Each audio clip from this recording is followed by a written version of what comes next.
Добро утро, 20 август, четвъртък. Както виждаме всеки ден, се подават сигнали, показват се несправедливости, беззакония, кражби, измами, какво ли не. Имам чувството, че в тая държава единственото, в което се работи, е в посока такива незаконни неща, кражби и измами. Наистина държавата е абдикирала. Но да не забравяме, че държавата сме ние, хората. Институциите не работят, но да не забравяме, че институциите са изградени от хора, такива като нас, такива сред нас. И това е желанието на по-големите шматки. Да крадат, да лъжат, да мамят, да поддържат тая система, да не искат да се променя. Ние по-малкото, които не участваме в тия неща, пък искаме да променим нещата, да докараме до някаква справедливост. Ще видим докъде ще я докараме, колкото можем. Но е тъжна картинка да виждаш как институциите изобщо все едно, че не съществуват проблеми в България. Съвсем различни теми си говорят по медиите, тяхните медии, защото всички медии са тяхни, всички медии са зависими. Айде да не кажам всички пак, защото като кажа всички хората, като се обиждат на всички и всяко нещо се обижда, като ги слагаш под общ знаменател. Нямам предвид всички, но да кажем 99% или 90%. Сега няма да определям и проценти, но се вижда, че голямата част изобщо не им пука за нищо. Идват президентски избори, почват да вкарват пък някакви такива опорки, обединете се, опозицията да се обедините срещу статуквото. Срещу кого да се обединим, бе? Срещу какво статукво? Изборите са избори. Изборите го правят хората. Не го правят политиците. Хората отиват да гласуват. Те хората, като искат да гласуват за статуквото, ние какво се обединяваме? Които, колкото и да сме, ние сме по-малко. И да се обединим, какво от това? То статуквото е обединено. Вие не виждате ли? Всички партии са обединени. В парламента няма опозиция. Навънка почти няма опозиция. Защото никой не работи. Единствено ние работим. Величие. Другите са лайкаджи. Вчера гледах, за малко включих някаква импровизирани лайфове или какво си правят една част, които се опитват да се направят борци за свобода. И на второ-трето изречение чувам някаква, която беше свързана с величие, ама тогава дали е била свързана с величие, ама не знам с какво, обаче беше много важно да каже, ставаше дума за събиране на подписи, че някакви подписи от хотели, които имали хора, където събират по хотелите данните и така си правили подписи за каквото и да било. И между другото вметна и величие. Между другото. Даже не му знам името на този човечец там, дето искат да се кандидатират за президенти. Ти като тръгваш да говориш глупости, като знаеш, то може и да не знаеш, или просто така си е решил да си го кажеш. Ние от величие събираме подписите, лично ходим, за каквото ни трябват подписи, реално от хора събираме подписи. Не събираме подписи от хотели, от не знам с какво такива глупости я говорите. Приключих с слушането на такива измислени лайфове във фейсбуци и не знам си какво, хора, където ги гледат 30 човека и си мислят, че са някакъв фактор и говорят за обединение на опозицията, да си излъчили кандидат, да гласували. Чари тия хора. Вие ако искате да се обедините с някого, ще се обедините с големия, който работи, който е известен, който има все пак някакво покритие. Искате ние да ви легализираме вашите образи, да ви дадем по-голяма популярност. Как на едни избори с 1000 гласа и вие искате ние да се обединяваме с такива хора, с вас да се обединяваме. Няма лошо, но като искате да се обединяваме, елате в нашите редици, покажете, почнете да работите и така. Голямо превъзнасяне на Росен Миленов. Може и да не е лош човека, ама колко човека го следват Росен Миленов? Колко? И всъщност работата показва кой заслужава и кой не заслужава. Такива искат да му убиват, не знам си какво, влизане в такива филми, говорения. За мен това не е начина, по който могат да се случват нещата. Тия всичките малките играчи, които се опитват по някакъв начин да се представят за опозиция, сега не ги следя всичките, не мога да знам кой ги създал, кой ги имаше едно обединение 29, там и то беше много шумно уж. И повечето се говорят против партиите, да нямало партии, пък всичките създават партии, участват на избори с партии, защото то без да имаш партия, трудно участваш на избори, особено на парламентарните, там де бяха. Та, един миш-маш и в обикновените хорица, всеки втори иска да бъде войвода, всеки втори иска да създаде чета. Как да стане? Ние тук от 2-3 години и то с достатъчно работа свършена, трудно се преборваме за нещо, а такива малки, които ги следват по 20-30 човека, по 50 човека, обаче са много шумни и кресливи. Това е вид разединение, да ви кажа. Това не е обединение. Вие не търсите обединение, вие търсите разединение. И какво от това? Между другото ще отклоните 1000 гласа, 500 гласа. Нищо няма да спечелите, освен това, което търсите е някаква популярност в живота и с какво помагате по този начин? Аз не виждам да помагате с нещо. Като цяло, само приказки, а реални действия аз не виждам да правите някакви реални действия. Повечето. Това е. Такива приказки, обединения на опозицията срещу статуквото. Кажете ми, кои са опозицията. Искам да чуя да вия. Кои са опозицията? В България коя е опозицията?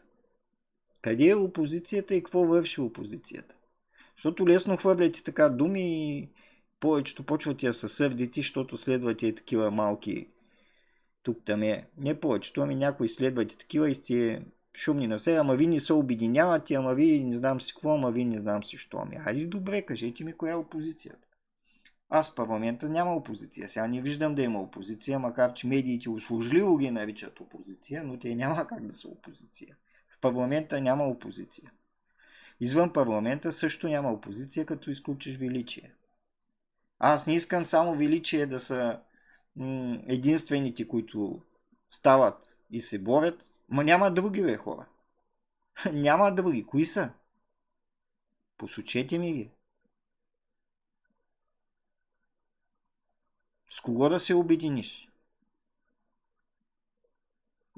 Да се обединиш с Росен Миленов. Росен Миленов го следват 50 човека. Обединяваме с Росен Миленов. И какво? Другите, няма да ги споменавам имената, да не се сърдят, следват ги по 20-30 човека. И от всичките обединени тия малки играчи, които уж се волят за опозиция, ще съберем 5000 гласа и аз съберем 10 000, не може да съберем. И ще борим статуквото, ще борим с това. Трябва гласуващите да се обединят около борещите се около истинската опозиция. Защото, пак казвам, на избора отиват хората да гласуват. Не кандидатите. Хората отиват да гласуват. Ей така отидоха Заваря всичките под строй. 21, 21, 21, 21. И слепите гласуваха за 21. Имах такъв случай в такъв обретенник. Сляпа жена искаше придружител, за да може да гласува. Важно и беше да гласува. Не можела сама да гласува. И каза 21.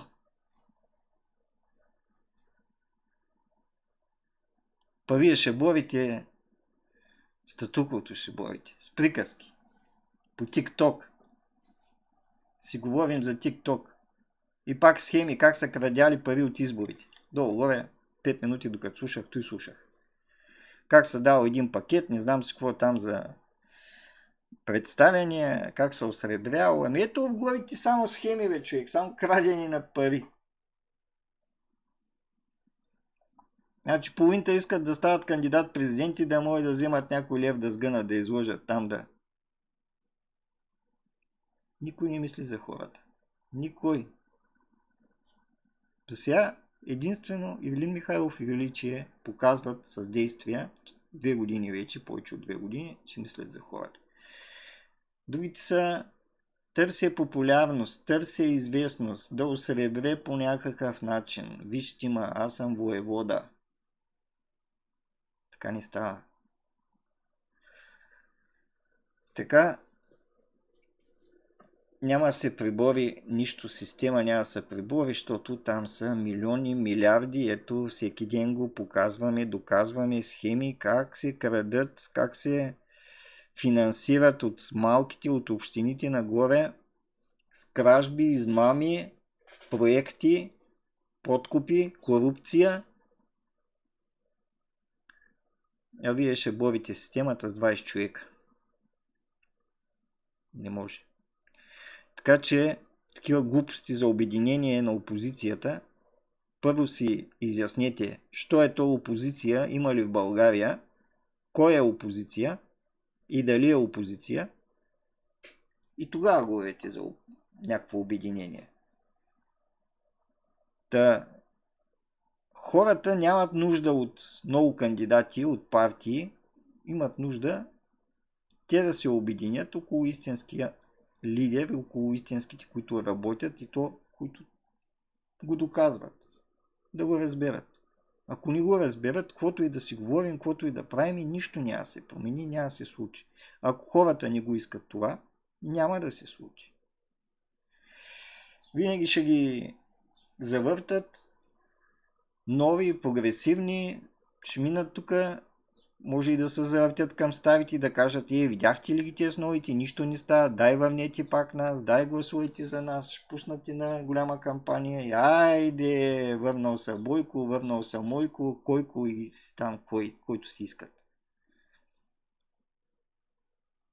Такава въртят и въправят на маймуни и вие изобщо не се усещате. Общо взето и такива мухи ви пускат дребни проблемчета, които са много шумни, понеже хората са дребнави вече, не виждат големия проблем, не виждат големите кражби, ще ви пуснат и на кражба там за 5 лева някой излагал нещо и ви ще приказвате само за нея, пък за големите изобщо няма ви пука. И така се минава времето и ви си откланяте вниманието и никой не търси отговорност за големите неща. И се въртим в една мъгла, в един кръг. И уния продължават и си крадат и си унищожават България. И на никой не му пука. Като казвам никой, пак нали ме разбирайте правилно. Така че идва кампания на есен. За мен единствената опозиция е величие. И мисля, че и за много хора с показаното в последните 2 години трябва да стане ясно, ако не си го изяснят, ако ние не им го изясним, че единствената опозиция в момента, за съжаление, е величие, защото няма други.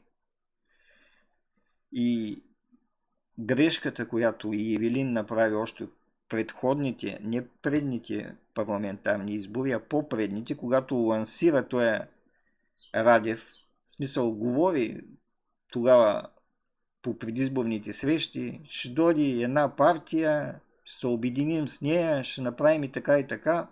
Аз още тогава му казах да не говори така, защото не е правилно. На предходните избори пак тук там я спомена същото, пак му го казах. Сега той, що го е говорил, как го е говорил, негово право си, аз не мога да се меся в неговата стратегия, но по този начин и ние му помогнахме на Радев да вземем властта по този начин. За съжаление. От тук нататък нашата задача е само да даваме информация за истинските неща в България, които се случват, истинските данни. Нямаме нужда да сменяме мнение на предубедени хора. Не можеш да смениш мнение на предубедени хора. Значи опитвал съм и в социалните мрежи, понеже винаги има по някой старсак или старсачка, която влиза в да коментира такива постове на наши хора с простотия, с глупост, с обида, с клевета, с не знам с какво.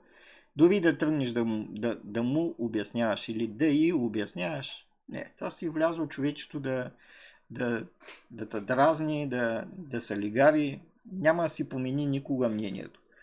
Така че, ако насреща ви има човек, който изобщо е от страната на статуквото или няма добра нагласа срещу вас, не си хабете думите, не си хабете нервите, продължайте напред, търсете хора, които могат да мислят, които имат очи да видят красивото, да виждат това, което се прави, а не някакви шматки, които са големите многознайковци, все всичко знаят, все всичко могат, пък накрая нищо не са свършили и от нищо не разбират и подкрепят такива, които са на власт. Това е нашата цел, поне моята. Затова мисля, че трябва да достигнем до повече хора, които са необременени политически или които просто мислят, които виждат различното и могат да се направят все още някаква преценка. Това е начин. Друг начин, трудна работа. Пак ще ви приказват, такива ще се появяват за уж да обединявали опозицията, в смисъла да разединяват. Това ще им е главната задача. Да се разлайват кучетата и хората да се отвратят и да не излизат да гласуват и да кажат, тия виждаш как са джавкат, тук се и носят джавкат за власт, искат нещо да такова. Статуквото си мълчат, те си действат по тяхната програма, както си печелят винаги изборите. Нас ни омаскаряват винаги. И такива, пак казвам, дребни разлайват кучетата, колкото да отвратят хората от опозицията, от истинската опозиция, като се представят за опозиция. Това е живота. Живи и здрави, хубав четвъртък. Помагайте кой с каквото може и както може. И в България или в живота, или изобщо се случва това, което трябва да се случи. Щом се случва, значи така трябва да се е случило. Хубав ден, живи и здраве!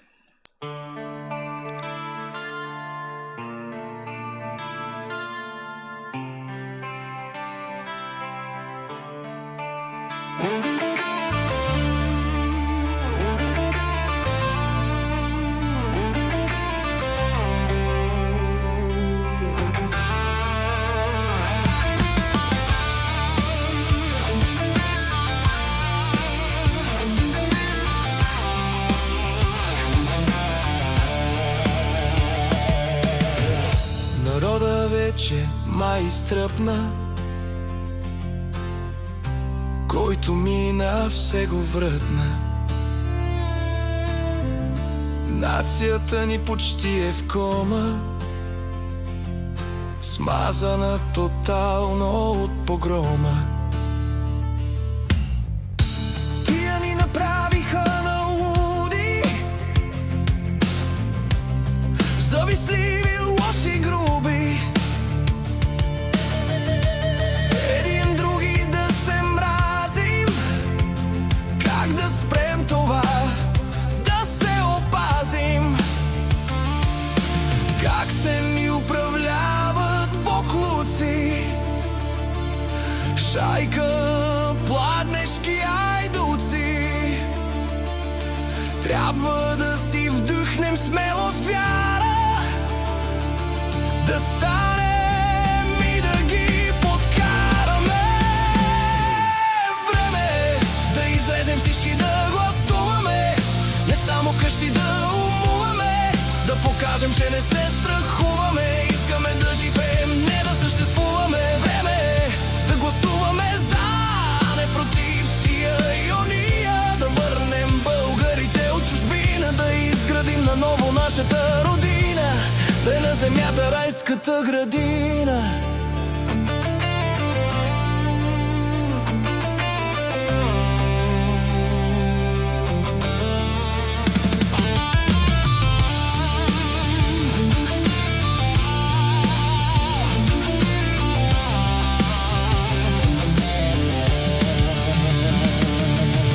Някакви си дерибеи богаташи,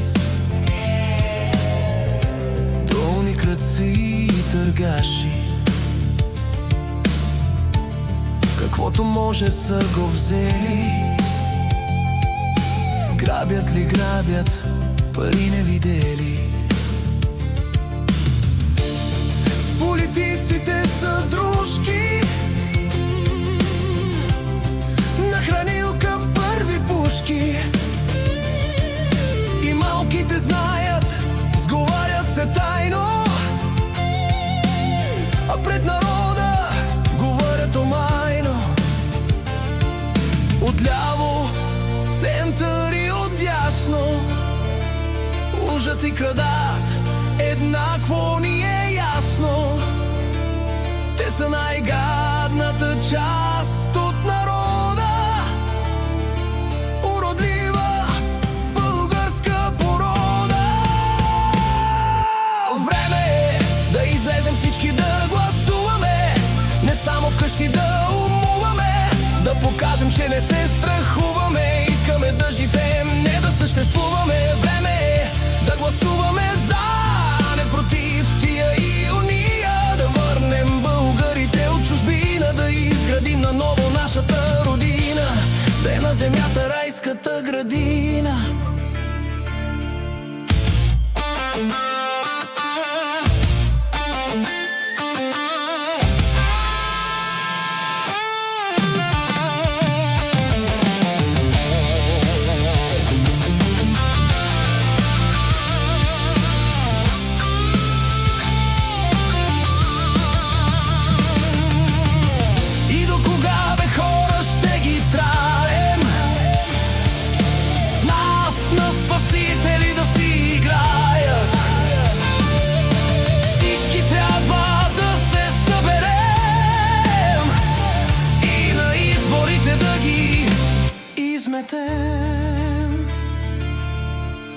Излезте всички да гласуваме, да живеем в България, да добруваме, да им дадем ясен знак.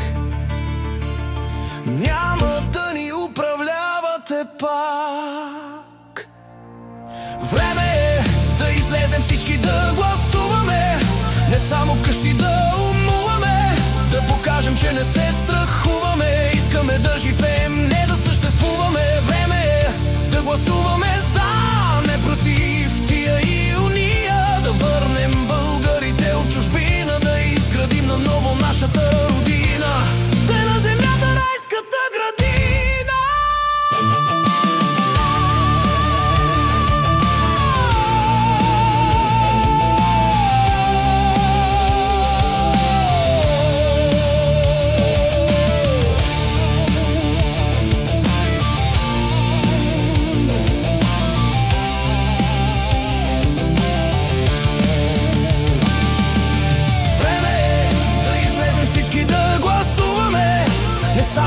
да умуваме, да покажем, че не се страхуваме. Искаме да живеем, не да съществуваме. Време е да гласуваме за, не против тия и уния. Да върнем българите от чужбина, да изградим наново нашата родина, де на земята райската градина.